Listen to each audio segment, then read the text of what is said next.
Are you okay? You're recording now. Okay, today my guest is Professor Sea-Jin Chang.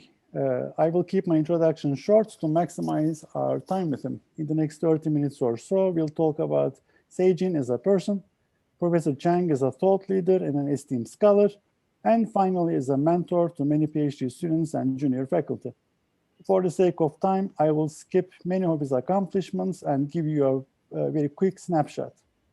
Sea-Jin is a fellow of the AIB. He received the 2018 Distinguished Paper Award from AOM's STR division, the Outstanding Researcher Award, and the Lin Soo Kim Memorial Award from the Korea Academy of Management, the Best Paper Award from the, at the time, the BPS division of AOM, and the Grand Prize in Social Sciences in 2004 from the Jinki Memorial Cultural Foundation. Okay, you try hard. I understand. I tried hard on that one. He was an associate editor of JIBS and serves on the editorial board of SMJ. And Sea-Jin was elected as one of the 15 national scholars by the Korean Ministry of Education. Thank you for joining us. Okay, thank you for having me. First question, always I start with, what did you become when you were a child? Well, was okay. Well, it's okay. It's a long story. So unlike people from grew up in developed country, I was from Korea. My childhood in the very much poor country at the time, Korea. So there was I was a baby boomer. I was the baby, one of the baby boomer. After the Korean War. So there was 70 students in my class, and it was very crowded and very competitive. So we have a one ground for the school, and you can imagine 70 classroom mate. They want to have a one ball, and the 35 for each team. They kicking the ball. There was a situation. So when I was young, so I was not really up to that competitive environment. So I actually went to the library quite often. I was a leader, and when I was young, I read everything which is available in the library, without any guidance or instruction or recommendation. So I went to the library and pick up a book and then just read it. So when I was young, I was very much deep into scientific, SF novel, and some book on psychology, and I want to be a psychiatrist at the time when I was young. So there was a dream when I was like 10 years or 12 years old at the time. Interesting. How did you choose IB? Or why did you choose IB? Well, I'm destined to be an IB person. So what I meant is that my name is Sea-Jin. Actually, in Chinese character, is Go International. Se means the world or global, and the Jin means to go. It's literally my name means Go International. So I'm somehow destined. So it's a coincidence, but in the aftermath, I was destined to be an IB person. But Korea is a small country surrounded by big neighbor like Japan, China, Russia, and the US. US is not a bit far away from the Korean Peninsula, but it was Korea's history was written over many invasions from China and Japan. So international has been a way of life of Korean people. So every Korean man, they're very keen to the international businesses and outside environment. So being international is natural for the Korean people. And when I become with interest in IB field, when I graduate from college, I had the opportunity to get a scholarship from Fujitsu. Fujitsu is a Japanese giant computer manufacturer at the time, like a Fujitsu NEC, like beating up IBM in the middle of the 1980. So Fujitsu gave a scholarship to me. They select one student from each country, and then they we brought like 10 students from Asia and put them in Hawaii, and they taught Japanese language and also Japanese management. And they allowed to have an internship at the Fujitsu, the subsidiaries. So I got into this like a Fujitsu scholarship and learned Japanese and Japanese management. And at the time, Japanese, there was a peak time of Japanese management.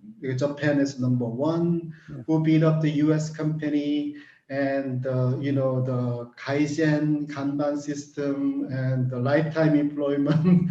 There's every single the Japanese company doing well is decorated with all kinds of Japanese management. So there was initial interest, and I actually went to the Japan and worked for Fujitsu. And I realized that, it's not necessarily, nice environment to be around. What I felt was that, one of the problems with Japanese system is that you can expect what you're going to be next 20 years. So the 20 years, so you'll become a fat man with big tummy and become a bucho, and you look over the 30-something, your associate, and they're more like a father. Everybody looking for a promotion. Your salary is known to everybody. You got the exactly same salary. So I was fed up. This is so much predictable. So I hate that, the job and decide to be an academic. Interesting. So that's like my exposure to Japan and the Japanese management at the time to force me to think, why, Japanese company, in what area Japanese company have a strengths, and in what area the US and European company have a strengths, and how Korea become a developed country like Japan. So those kind of IB related topic was actually come from my experience, work experience in the Fujitsu Scholarship Program. What is something not many people know about you that you wouldn't put on your CV?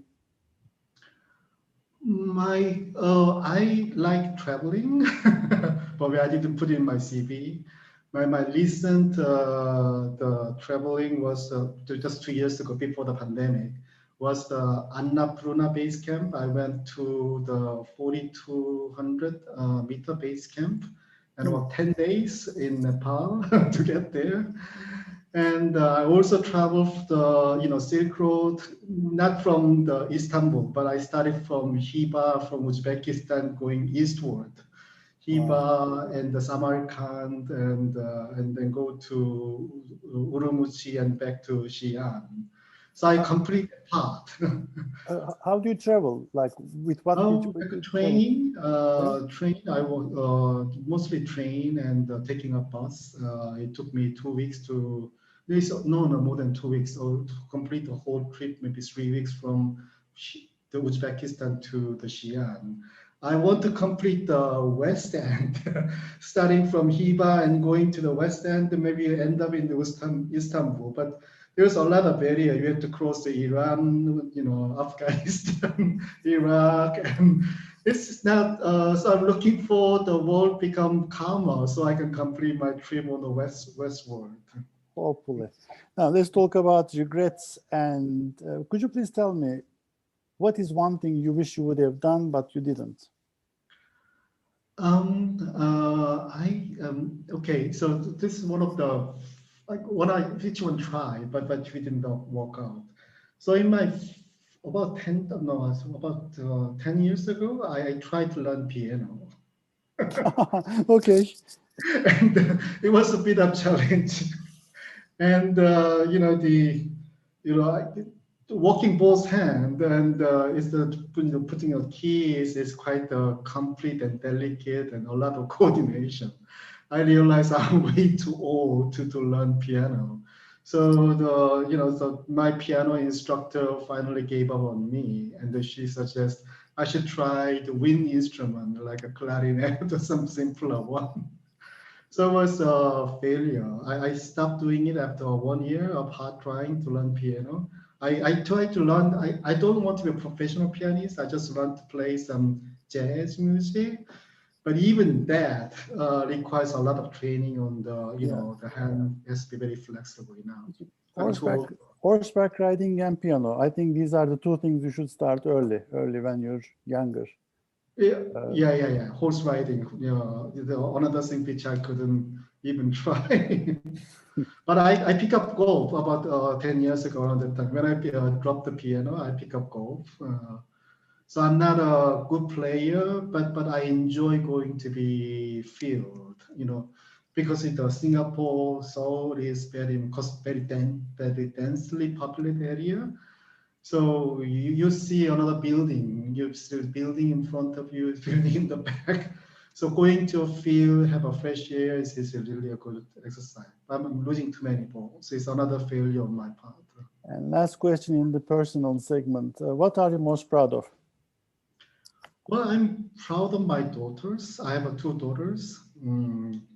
So, their name is Melody and Harmony. Because, my wife is a composer of modern classical music. Yeah. So, so we pick up the very musical name for them. But unfortunately, they both took most of the gene from my side. They're not good at music. But they can enjoy music even though they don't want to be a professional musician. But they have grown up very independent and very kind and very thoughtful ladies. I'm really proud of my two girls. So, perfect. Melody and Harmony. Yeah. Beautiful and also, names, of course, I am proud of my students too. They are also my intellectual child, but intellectual children, so to speak. So I'm behaving more like a father to them. Sea-Jin, let's talk about research now. Everyone has read your papers, but let's say you're stranded on in a countryside, in a small village, and you go into a pub. Locals are curious about what you do, who you are. How do you explain your research to these people who don't read your work? Sure. I think I'm trained to be a strategy person and in the international context. So when I went to PhD program in 1988 at Wharton, it was already high time of the strategy research. So I worked with Javier Singh, Bruce Kogel, Dan Levinson, and Ned Bowman. So I was very well trained in the strategy field, strategy scholar. I took a concept like a core competence, competitive strategy, and corporate strategy diversification, those kind of issue. So probably my research is broadening, applying this strategy research in very international context. So I was interested in the sequential investment, that actually like a within country diversification. So my research has been, after so many IB research stop at FDI. You went to a foreign country and you choose which mode to enter. So my research is mostly on what you do after the entry, like a post-entry management of the foreign subsidiary and multinational management. So I look at the internal diversification within a foreign subsidiary. So you enter a foreign country with a business which you have a strongest competitive advantage. You can later develop and diversify into other fields. And sometimes and then you end up going into an area where you would like to source some resource and capability from a foreign country. Beautiful. So more like evolutionary approach has been the major theme. Yes, and also I am also looking at interest in the comparative management. So one thing I enjoy doing research is to write a book on Sony versus Samsung. There was a book published from the Wiley in 2008. It took me 3 years to write a book. So there was around 2005. So I was keep watching Sony and the Samsung. Of course, the Samsung is a Korean company. I have many friends working there. The Sony was more like an ideal company, ideal type what Korean company should be, right? But in 2005, Samsung's market cap was about 2 times of the Sony. So it exceeded Sony's market cap. So I begin to wonder, what made Samsung so strong and why Sony, which was a darling in the consumer electric sector, has been declining since then. So I contact some people and then have an interview. I got an introduction from those people to meet other people. It took me 3 years to go up the ladder. So I finally met Mr. Ide, who was the CEO at the time, and the COO, Mr. Ando. So I also met about 30 something executive from Samsung. It took me 3 years. So it was a fun book to write. So I don't get any academic credit, but I just simply enjoy learning from these, meeting people and make sense out of me, and then writing it in a book form. Sea-Jin, what do you see as the future of IB? What is the next 5 to 10 years in the hot topics in IB going to be?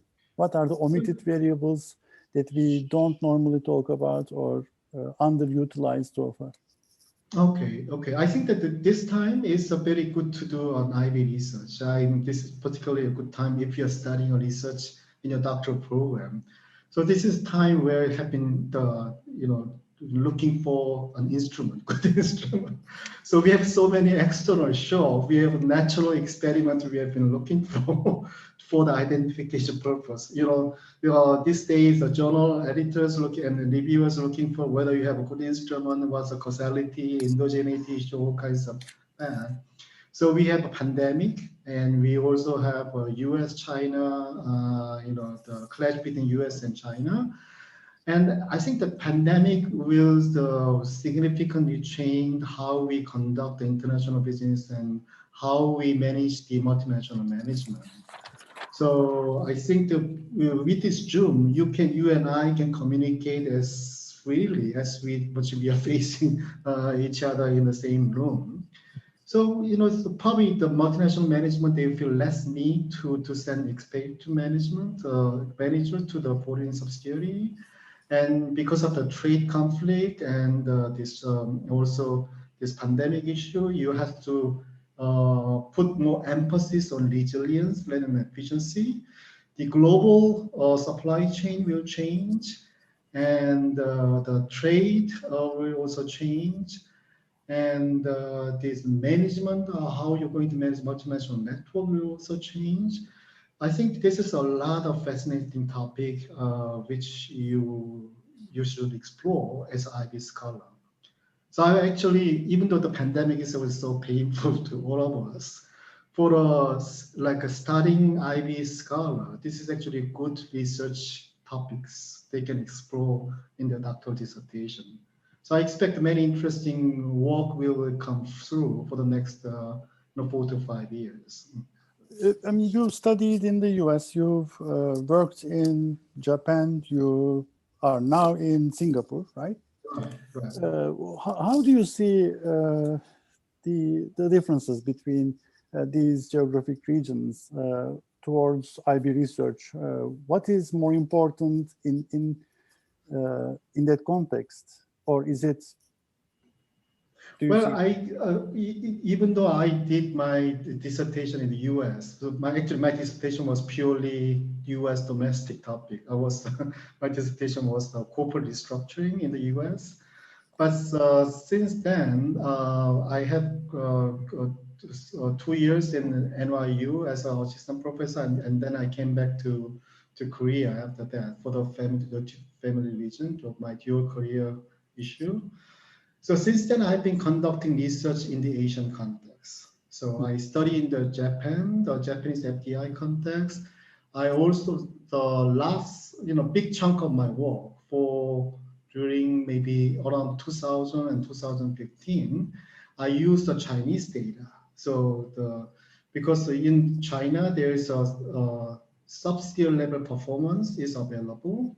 So because the annual industrial survey database, they provide the performance indicator of all foreign subsidiaries located in China. Mm-hmm. So I could study the competition between local firm versus the foreign firm, competition among the foreign firm within China. So the Asia provide very exciting context to do IB research, which is not available in other country because of data constraint. So I think there's still many, not necessarily true in the IB research, but we tend to focus on some area where the data seem to be available, more like a data-driven research. But in Asia, you can find the context which require new theory. And you can also provide the data which can exploit and test the existing theory in much more fuller scale. So I think that the Asia provide, Asia is also an example. Other emerging market like Turkey and Africa or Latin America provides many exciting research questions for IB scholars to explore. Let's talk about, for the sake of time, let's talk about some advice and what do you see? What do you see the biggest important resources, capabilities that the new PhD students should have or junior faculty should use? What are the valuable assets that they should hone in on? Okay. So I think that keeping intellectual curiosity is very important, and you have to be self-motivated. So, sometimes I think that, I can ask myself, how many people will read my paper if it was published in JITS, for example. Maybe 300, 500, if lucky, 1,000. So, but you put like 3 years on effort to think about and collect the data, analyze the data, and writing a review report and the change. So unless you are self-motivated, this effort is not worth it. So you should enjoy your research. You should enjoy what you're doing. So if you don't have an intellectual curiosity, if you are not interested in a phenomena and the self-motivated to learn, how the world works, it will be very difficult to keep motivated and keep you on the research for a long time. And the second thing is a persistence. Oftentimes you got the stumbling block. Your paper got rejected. But in the paper reviewing process, there was always a luck factor. So if it doesn't work in this journal, and you can try and you can fix as much as you can and try with another journal. So every paper has its home. So you should keep trying, and you should have some persistency. You should believe in your work, and you have to keep pushing. And probably the third thing is maybe, don't be opportunistic.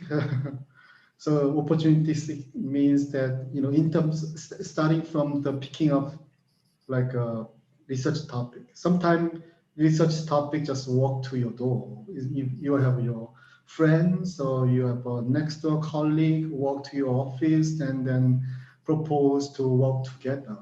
So you really have to think twice before starting a new project. Is really what I want? Is this really, what I can enjoy? Is this really relate to what I'm interested in? How much you can contribute? What are the other opportunities? Sometimes I see some people taking a real option approach to the research. You have a 10 project with a 10 different type of person, and at least what it works. Okay, with the hope that maybe 1 or 2 out of 10 works out. So I don't take the kind of opportunity. You should really pick up and choose maybe 3 to 4, and hopeful that maybe two or three may work out from your out of 4 choices. I think probably last thing, if I just add one, is that you should keep learning, because it's new interesting phenomena keep emerging. Like I said, in COVID and the U.S.-China conflict, and new data become available, and new theory pops up. you really have to keep up with changes. Also methodology. Methodology is getting more sophisticated, sophisticated ever. Yes. What is one question I should have asked you but didn't? I think I should emphasize on working with people, like a networking. So I think that there's a study published in ASQ several years ago. You should be a friend first, become a co-author. Because this research requires self-motivation. It should be enjoyable. Okay. So if you can enjoy interacting with your co-author, it is destined to fail. So I think you have to choose your co-author very wisely. I think the personal compatibility should be emphasized enough. So if you become a good friend, then it's much easier to overcome the difficulty you will face during the working together with a co-author. And also networking. So this is all people businesses.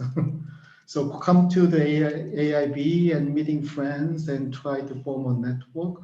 So oftentimes I send the paper, the first draft of paper to one of my friends. I get through from the personal networking from AIB. That's very helpful to get the critique in hand before we hear from the reviewers. Interesting. Thank you so much for your time. This was a very helpful, interesting, candid conversation. I appreciate your time. Okay, thank you very much. Thanks. Okay, bye-bye.